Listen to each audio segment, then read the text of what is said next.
Kondisi memilukan Randy Kejanet usai kecelakaan, mobil Lady Nayoan terbalik.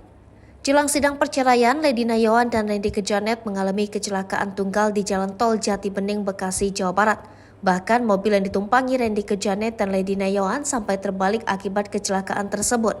Meski demikian, informasi yang diterima, Randy Kejanet dan Lady Nayoan tidak mengalami luka yang berat setelah mengalami kecelakaan.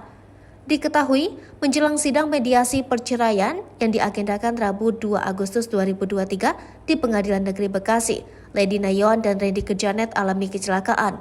Lady Nayoan dan suaminya Randy Kejanet mengalami kecelakaan di Tol Jati Bening, Bekasi, Jawa Barat. Kuasa hukum Lady, Timothy Ezra, mengatakan bahwa mobil yang dikendarai Randy itu sampai terbalik namun tak sampai ringsek. Ia mengatakan saat ini, Lady dan Randy sedang menjalani perawatan di rumah sakit. Dikatakannya bahwa Lady Nayoan mengalami memar-memar di tubuh bagian bawah, namun dokter akan melakukan pemeriksaan lebih lanjut terkait kondisi tubuh Lady pasca kecelakaan tersebut. Sementara itu kondisi Randy Kejanet cukup parah. Kuasa hukum Lady Nayoan itu mengatakan bahwa Randy mengalami luka-luka hingga berdarah. Saat ini, Randy dan Lady sedang menjalani perawatan dan pengobatan di rumah sakit yang sama.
Lipopo TV, jangan lupa komen, like, dan subscribe, serta tonton terus berita-berita terupdate lainnya ya.